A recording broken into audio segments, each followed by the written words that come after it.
Hello दोस्तों, कैसे हो आप सब। मैं सीपीसी की बेसिकली एक सीरीज स्टार्ट कर रहा हूँ और ऐसा नहीं है मैं प्रॉपर ऐसी जो वीडियो बना रहा हूँ ऐसी बनाऊँगा या मैं पीपीटी पे बनाऊँगा या कोई मैं फ़ोटो अपलोड करूँगा। बेसिकली मैं बोर्ड मार्कर और सब चीज़ का एक प्रॉपर तरीके से मैं वीडियो बनाऊँगा, एक पूरी सीरीज़ बनाऊँगा इसमें और मैं डिस्कस करूँगा पूरी की पूरी सीपीसी। लेकिन आज की जो मैं वीडियो बना रहा हूँ इसमें मैं आप सबको बताऊँगा कि आपको इस पूरी की पूरी सीपीसी की सीरीज़ में जुडिशरी के प्रोस्पेक्टिव से कितने सेक्शन या कितने ऑर्डर्स पढ़ने चाहिए और क्या क्या आपके लिए इंपॉर्टेंट है। ऐसा नहीं है कि आपको पूरे के पूरे 158 सेक्शन पढ़ने चाहिए या पूरे के पूरे जो भी 45-50 ऑर्डर है वो पढ़ने चाहिए। आपको एक लिमिटेड पोर्शन पढ़ना है, उस लिमिटेड पोर्शन को पढ़ के आप कोई भी कॉम्पिटिटिव एग्ज़ाम क्लियर कर सकते हो जिसमें सीपीसी एक सिलेबस हो।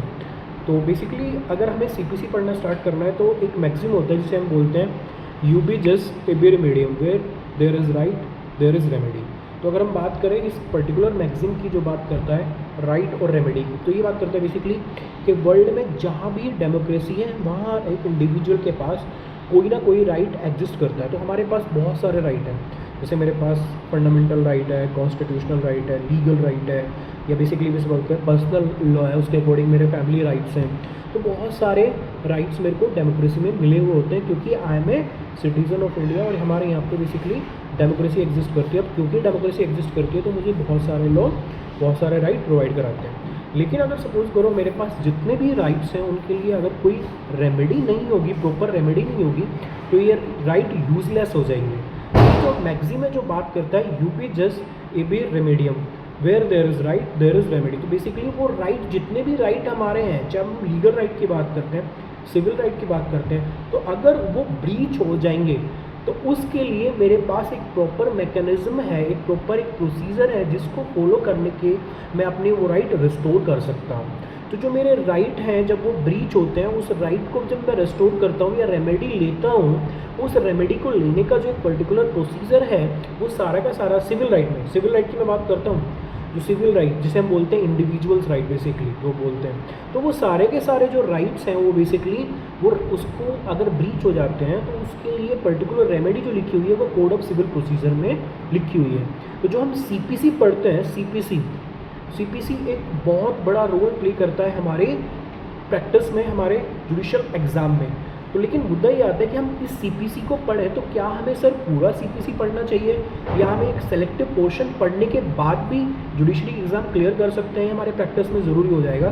तो वही मैं इस वीडियो में डिस्कस करूँगा। तो बेसिकली हमें करना क्या होता है, बेसिकली हमें पहले पता होना चाहिए, देखो जब भी आप सीपीसी पढ़ो तो ये मैगज़ीन हमेशा दिमाग में रखना जिसे हम बोलते हैं यू बी जस्ट ए बी रेमेडियम where there is right there is remedy.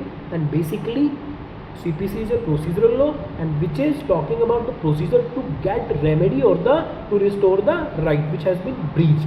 तो इसे हम बोलते हैं civil procedure code, a procedure to get your right restored और get the remedy against the breach of right, that is CPC।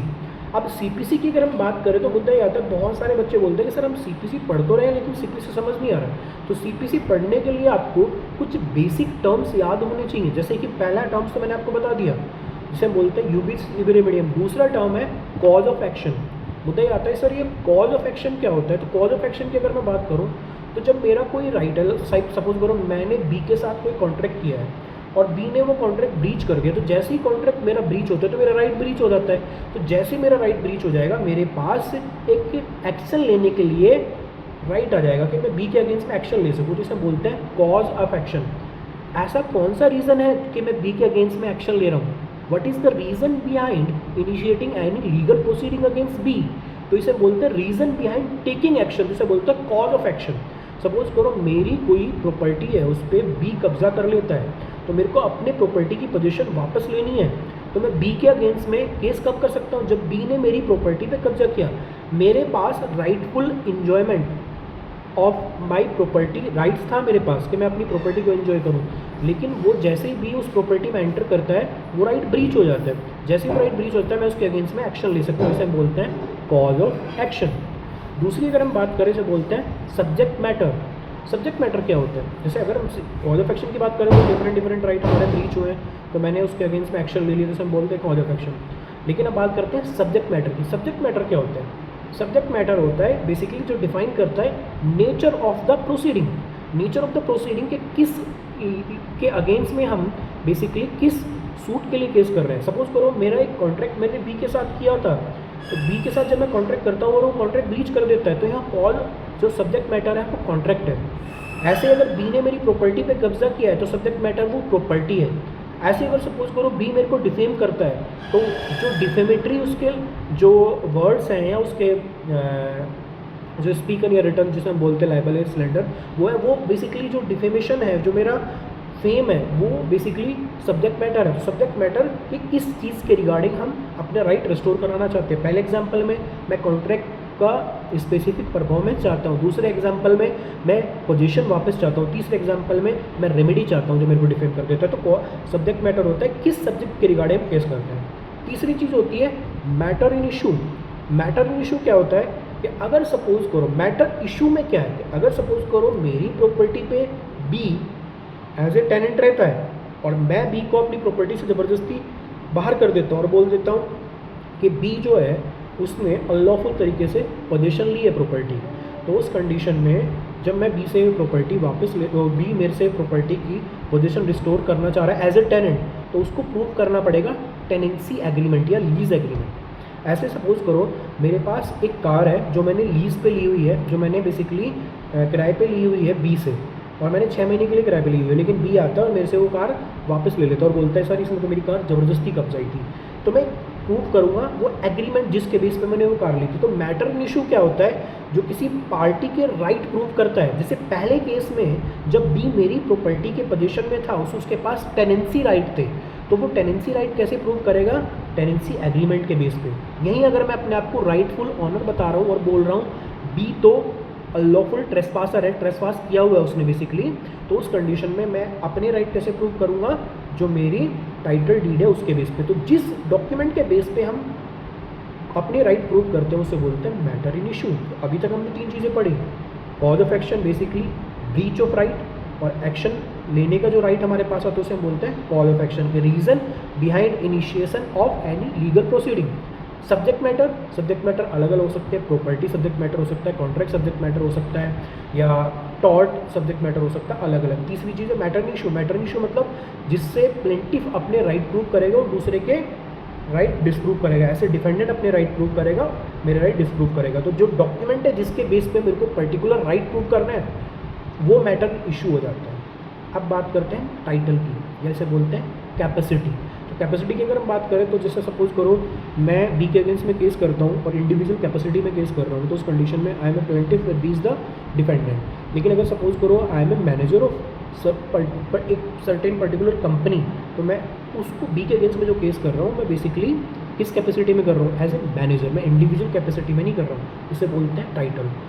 उसके अलावा अगर हम बात करते हैं, अब इसी वीडियो में हम डिस्कस कर लेते हैं बेसिकली कि कितने सेक्शन हमको जल्दी बता देता हूँ मैं आपको कितने पढ़ने होंगे। तो बेसिकली इसमें सेक्शन 2 है, सेक्शन 2 सब क्लोज 2 बहुत सारे हैं, सेक्शन 2 सब क्लोज 11 मैथ्स में प्रॉफिट वगैरह ये सब, सेक्शन 2 सब क्लोज 2 डिग्री की बात कर रहा है वो आपको पढ़ना पड़ेगा। सेक्शन 9 से लेकर 21 तक या 25 तक जिसे हम बात करें जुरिस्डिक्शन की बात कर रहे हैं वो आपको पढ़ना पड़ेगा। 36 ऑनवर्ड आपको पढ़ने पड़ेंगे, एग्जीक्यूशन की बात कर रहे हैं। सेक्शन 80 से लेकर 83 तक सूट अगेंस्ट और बाई गवर्नमेंट की बात करेंगे वो हम इस सीरीज में पढ़ेंगे। सेक्शन 88 इंटरप्रेटिव सूट की बात कर रहे हैं वो हम पढ़ेंगे। सेक्शन 89 जो बात कर रहे हैं एडीआर प्रोसीडिंग की वो हम इस सूट केस में पढ़ेंगे। उसके अलावा हम बात करते हैं बेसिकली सेक्शन 90 से लेकर 94 तक जो सप्लीमेंट्री प्रोसीडिंग है सूट बाई अगेंस्ट चैरिटी होता है। 96 से लेकर 108 तक हम अपील पढ़ेंगे। 113, 114, 115 जो बात करता है रेफरेंस रिव्यू रिवीजन वो इसमें हम पढ़ेंगे। उसके सिवा हम जो इसमें पढ़ेंगे बेसिकली 151 जो हम बात करें इनहेरेंट पावर वगैरह की बात कर रहे हैं वो हम इसमें पढ़ेंगे। उसके अलावा 148 वगैरह हम इसमें पढ़ेंगे।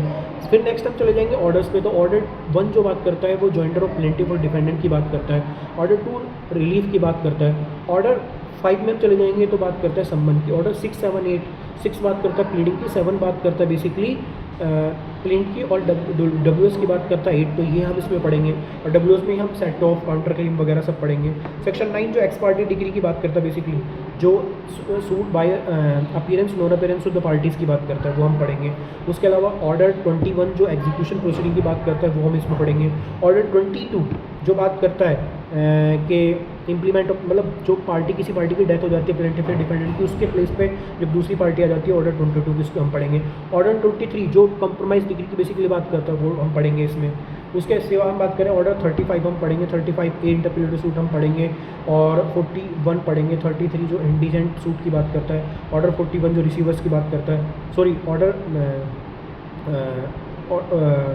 35 उस ऑर्डर 41 एक जो हम पढ़ेंगे अपील की बात करता है, जो इससे हम पढ़ेंगे। तो ये सारा का सारा सिलेबस इसमें होगा। मैं लगभग इसमें 25 से 30 क्लास अपलोड करूँगा, 30 के करीब आसपास में क्लासेस में अपलोड कर दूँगा। एक एक प्रोविज़न आपको बताऊँगा, लैंडमार्क जजमेंट आपको बताऊँगा, सारी इंटरप्रिटेशन ढंग से मैं इसमें करूँगा, और ये सीरीज़ बेसिकली मैं अब जल्दी में अपलोड करने वाला हूँ। ठीक है, थैंक यू दोस्तों। प्लीज़ मेरे चैनल को सब्सक्राइब कर दो, इस वीडियो को अपने दोस्तों के साथ शेयर कर दो, और अगर आपको चाहिए कि मैं किसी और सब्जेक्ट पे वीडियो बनाऊँ तो आप इसे, और कल से मैं वीडियो ऐसे नहीं बनाऊँगा, मैं पर्टिकुलर एक बोर्ड पे वीडियो बनाऊँगा, आपको प्रोविज़न बताऊँगा। आप जो भी आपका क्वेश्चन होगा मेरी वीडियो में आप कमेंट बॉक्स में डाल सकते हो। उसके अलावा मैं आपको प्रोविज़न स्टेप बाय स्टेप बताऊँगा। तो कल से मैं अगर स्टार्ट करूँगा तो यूबीजे मीडियम और cause of action, subject matter, title और पार्टीज की डेफिनेशन या डिग्री की बात हम करें वो मैं कल की वीडियो में अपलोड करूँगा। थैंक यू दोस्तों।